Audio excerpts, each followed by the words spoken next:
Hi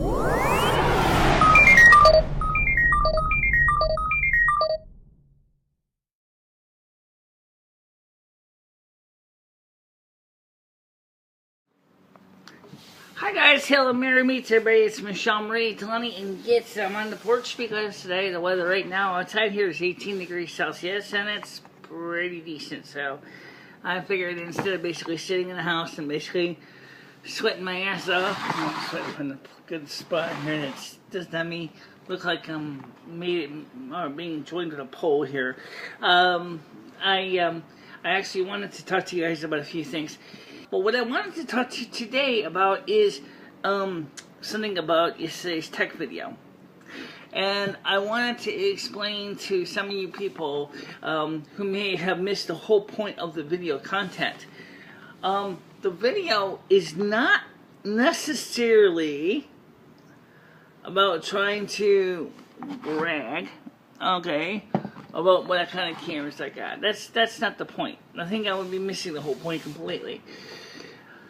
The whole intent was to show you camera setup, and that people will choose what kind of gear you can choose and how you can use it to do a video. Not so much to sit there and toot my horn and say, I got the best, most elite analog setup in the universe. First of all, it is not the most elite. Okay? But it is an analog setup. Okay? And I'm sure somebody out there has got an analog TV broadcast system that is even better than mine by miles. Okay? That's not the intent. If people thought that was, I really kind of wish that you would watch the video. Again, I explained that in the very beginning, is that people have to choose equipment they choose for a variety of reasons. One of those reasons maybe is cost. When you realize that, I know that some people, I mentioned the GoPro, action cams, and other things briefly in the video. When you're starting out, and the only thing you have is a cell phone, you're going to use your cell phone. If all you have is that cell phone from some low-cost Obama phone or whatever, but it still has a camera on it, because they are using Android phones now, more for the Obama phones, it's still okay. It's not deluxe, it's not elite, it's just a phone, okay? It's got a camera in it, it's got the ability to shoot video, may not have a lot of storage.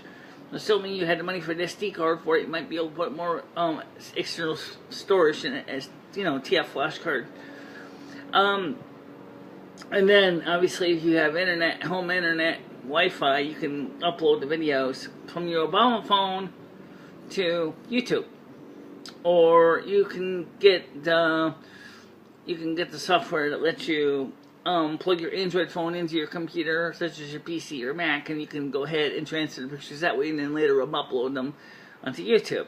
Which I'm going to probably do with this video, because sometimes it's easier to do it that way, and sometimes it's harder. It all depends on where you're going, as far as hardware. When a person has a camera, and they think that YouTube is going to demand that they have the best, top-of-the-line, most awesome, most powerful camera. No, that's not what YouTube needs. That's not what YouTube was intending. Yeah, since we're going to be talking about YouTube a lot, we're going to be talking about the demonetization too. So, let's stick with the main topic first. It says in the early YouTube logos, as catchphrases, express yourself. Okay, so if I'm using a camera system that is an analog system which does PAL, which is a European standard, and it's with a converter that converts it to FireWire that plugs into both my Power Mac G5 and another one of identical vintage that plugs into my Intel Core 2 Duo Mac. Or I'm using a modern, cheap, Chinesium UVC dongle, which is what the BP314 is plugged into. That's why a camera looks like crap, by the way. It's not because the camera itself looks like crap. The picture really is nice. It's just the UVC dongle. As you know from the past, butchers the video, something really terrible. Okay? But it works better on the monochrome camera that doesn't color. It's not right to assume that the person is going to have money to sink in and buy, $3,000, $4,000, $5,000 of camera gear. I mean, they've come down a lot. Prices will come down a lot. That's why I use my cell phone a lot. It's because it's cheap. I've already paid for this phone. And even if you buy a cheap burner phone, like one of the cheap T-Mobile pay-as-you-go phones, or one of the other providers' phones, and even if you don't activate it as a phone, although I don't know why you wouldn't, but I'll leave that alone. Okay? You got a camera that's at least is able to take a picture of your face. You have a front-facing camera like this does, and you have a rear-facing camera. You're all set to go. You don't need to go anything fancy. It's already there. Okay? Just get yourself a YouTube account and do simple, short little video uploads. I think they still have, for people starting out, it's still like 10, 15 minute uploads tops. And I don't know if they ever improved on that, but I'm sure they did by now. But if they didn't, well, okay. The point here is it's not fair to judge a person's equipment, because here's another example. Okay, we're talking about big studios now. Public television. Why not? Let's talk about public television in the United States, right? If you have a public television studio that depends on donations from pledges, okay, some of the cameras in that TV studio may actually be ancient. I mean, we're talking about, they're using what they got. So maybe they have a camera from 1980, maybe 1990 if they're lucky. Maybe they got an HD camera in the studio, that does 1080p or 720p, right? Those are expensive cameras. If you ever seen the price of a broadcast camera, you would seriously realize that for any kind of studio to invest in a camera of that type, they're going to be spending a lot of money. A lot of money. So, studios do not exactly, especially public television studios, don't always buy the latest and the greatest, because they don't have the money to do that. Plus, when you start getting into the broadcast gear, there's also the other end of the camera that gets more complicated too. The production facilities get to start being upgraded to take advantage of the camera. After all, what's the point of having a camera that does, say, 4K video if your studio is only set up to do 480p or 480i NTSC? Okay, it's not going to happen. You'll be throwing away all your money on a camera you'll never use the 4K function on. On the other hand, if you have invested all the money that's needed to make that camera usable for your studio, and then find out that now you got this big expensive white elephant in the room and you don't know what to do with it because your production people don't know how to run it, or they don't know how to actually edit the video because the editing workstations are not fast enough to handle the 4K video, then you're gone out of luck. You got a big white elephant that's useless. So to upgrade a camera, in the case of professionally, for a studio, gets expensive. I mean, to the point where you can spend like, $500,000, $600,000 to upgrade everything from the production studios to the consoles, to the cameras, to editing workstations, whatever. It just adds up. That's the whole point of this. It adds up. And for a YouTube video producer, you're not necessarily the same thing as NBC or ABC or CBS or Fox. You're like a very, very tiny, tiny PBS. Really. Just to give a closer comparison on commercially what we're talking about. You're like a very small PBS channel located in the middle of God knows where. You don't have a lot of pledges coming in because you have maybe about 300,000 pledges coming in. Okay? And that's where we're going to talk about the demonetization of YouTube, because this is where things get nasty. I like to think of the monetization of YouTube is kind of a win-win situation originally. That is, if you have good content, YouTube gets a cut of the advertising revenue, you get a cut of the advertising revenue, and I know that some of the smaller YouTube channels have grown by leaps and bounds thanks to that income source from monetizing their videos. The problem is since around 2000, actually started 2016, when they said that certain advertisers were starting to get a little squeamish having their videos running against video content that they don't really feel is appropriate. Instead of basically going one by one, they decided to do a cult-type launch AI system that was designed to look at a person's video. It's a robot. It's a piece of software. Okay? It goes through, it looks at the title, it looks at the description, it looks at the video, it looks for key phrases and keywords in the video to determine if the video is kosher or not. And the problem is, with YouTube, is when you either got your video demonetized or it says limited or no ads are being run against this video. Because YouTube has determined that this video may be unsuitable to certain advertisers.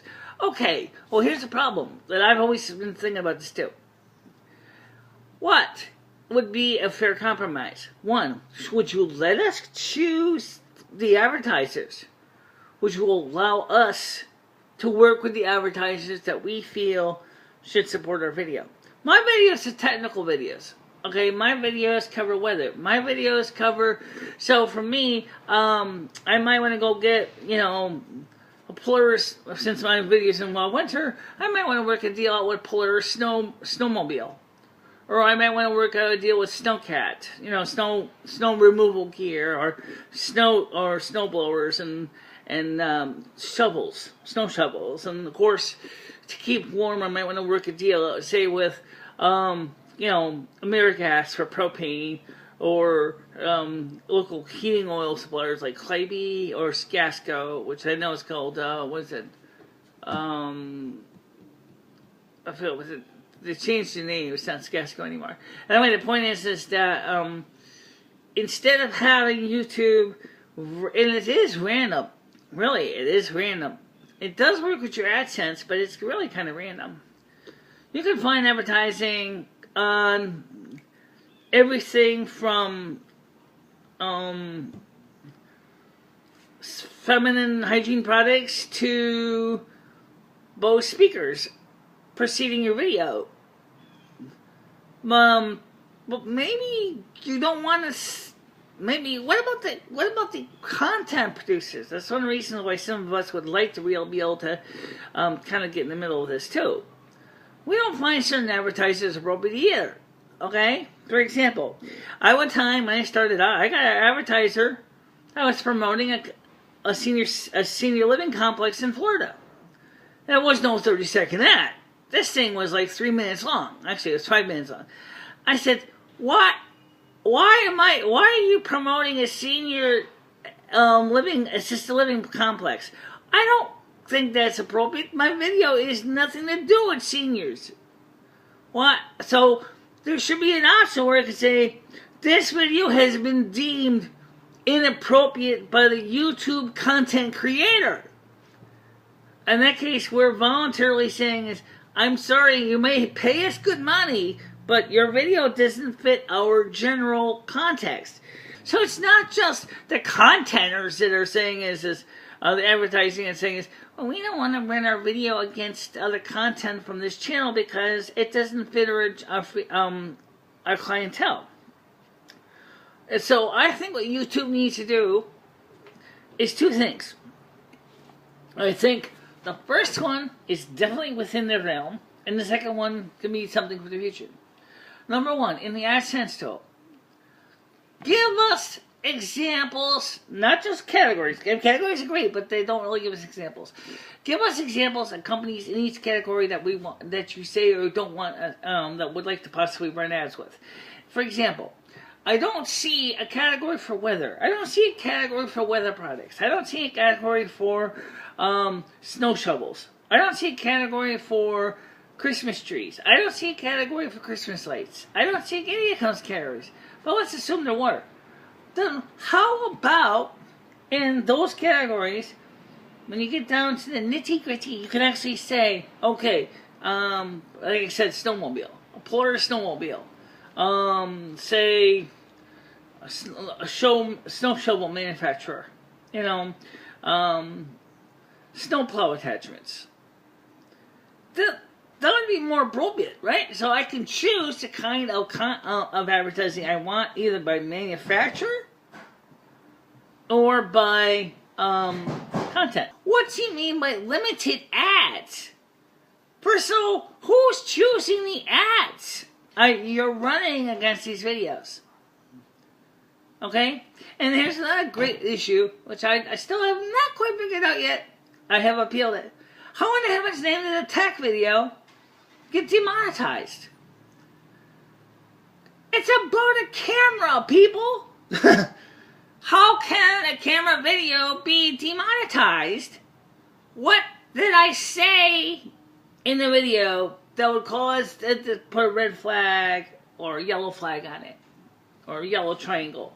What did I say in the video that caused the robot, the software, it's not a robot. A robot, as you go by the original Czechoslovakian concept, was as a mechanical slave, like an android. Okay? This case is just a piece of software. What did I say in the video that causes me to get a yellow symbol? I have to appeal that, right? It's not a big video. It's probably, it's not, certainly not one of those hot topic videos that is going to be an issue if it doesn't get re-monetized within a couple of days. I mean, it's a lot of tech videos I have don't really get monetized that much. I went all the way back, all the way back to my very earliest video, which had 122 videos to watch, right? So, bladed weapons versus sorcery. Wow! 122 people. That was made, what, 2010? 2011, maybe early 2012. I was demonetized. Why? Because the word weapon wasn't there? Oh, I decided I requested them to demonetize it again. Just because I thought, why not? I mean, that's 120. Remember, a lot of channels like mine, the small, we're not getting tons of money out of this. We make a little bit. We're like the PBSs of YouTube. We come in here and, you know, we either do these videos for fun, or for recreation, or for therapeutic value, or for educational value. And we're not doing it so much to, you know, provide the equivalent of visual food to stuff your eyes with. Okay? That's a big difference than, say, some of the bigger channels, which seem to have more of an entertaining aspect. And I'm going to be honest, I love what I do. I love what I do on YouTube. This is my favorite thing. I love coming out here on camera. I love talking to you. I wish I could talk with you, and we do talk with you. I want to remind you that. But that's on Sundays at 6 p.m. Eastern Time. And I want to remind you, too, that if you want to actually talk with me and let me, this is the time to do it. It's on Sundays. And of course, I read your comments. And I look at the comments. And I really do. And I'm hoping that this Sunday we're going to have people, when we start at 6, I'd like to start with having people start asking questions up front. Is Sue going to be with us again? I don't know. Right now, she kind of got injured on the job. So she's kind of in the recovery of at home recovering from her injury. So she's not really in any physical mood at this point to go out there and be on camera, but that's Sunday, so she's got a couple of days to recover, and maybe she'll probably will be on Sunday. Keep in mind everything that I said, because it's true, that it doesn't matter what kind of camera you have. It doesn't matter what kind of microphone you have. Honestly, if it works for you, it works for you. That's all that matters. Alright guys, that's it for now. Thank you for watching, and I'll see you soon. Okay? Bye-bye.